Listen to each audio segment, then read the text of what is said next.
నమస్తే, welcome to TST news channel. నేను సిరి. తెలంగాణ రాష్ట్ర అభివృద్ధికి మోదీ ప్రభుత్వం వేల కోట్ల రూపాయలు నిధులు ఇస్తుందని కేంద్ర హోంశాఖ మంత్రి బండి సంజయ్ స్పష్టం చేశారు. ఆ నిధులతోనే తెలంగాణ అంతో ఇంతో అభివృద్ధి చెందుతుందని పేర్కొన్నారు.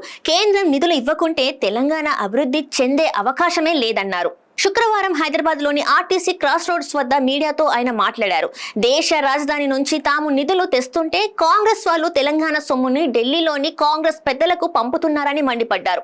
కాంగ్రెస్ పార్టీని నడుపుకోవడానికి తెలంగాణ సొమ్ముని వినియోగిస్తున్నారని ఆరోపించారు. డబుల్ ఇంజన్ సర్కార్తోనే తెలంగాణ మరింత అభివృద్ధి చెందుతుందని ఆయన ఆశాభావం వ్యక్తం చేశారు.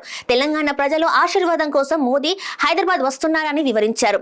తమ నినాదం జై శ్రీరామ్ జై తెలంగాణతో పాటు ఈ రాష్ట్రాన్ని అభివృద్ధి చేయడమే అని స్పష్టం చేశారు. జై శ్రీరామ్ జై తెలంగాణ నినాదాలతో పరేడ్ బహిరంగ సభ దద్దరిల్లుతుందని తెలిపారు. బీఆర్ఎస్ వర్కింగ్ ప్రెసిడెంట్ కేటీఆర్ మాదిరిగా తనకి దోచుకోవడం తెలియదన్నారు. రైతులకు బేడీలు వేసి అరిగోస పెట్టడం తనకి తెలియదని చెప్పారు. డ్రగ్స్ తీసుకోవడం కూడా తమకి తెలియదని పేర్కొన్నారు. కాళేశ్వరం, ఈ ఫార్ములా, విద్యుత్ కొనుగోలు అవినీతి వంటివి తమకి తెలియదని కేంద్ర మంత్రి బండి సంజయ్ వ్యంగ్యంగా అన్నారు. ఫామ్ హౌస్ డ్రగ్స్ కేసులు కూడా తమకు తెలియదని తెలిపారు. మంది కొంపలు ముంచడం అస్సలు తెలియదంటూ కేటీఆర్ కు చురకలంటించారు. నోరు అదుపులో పెట్టుకోవాలంటూ కేటీఆర్ కు ఈ సందర్భంగా బండి సంజయ్ సూచించారు. నీ అహంకారం వల్లే కేసీఆర్ ఫామ్ హౌస్ కి పరిమితం అయ్యారని తెలిపారు.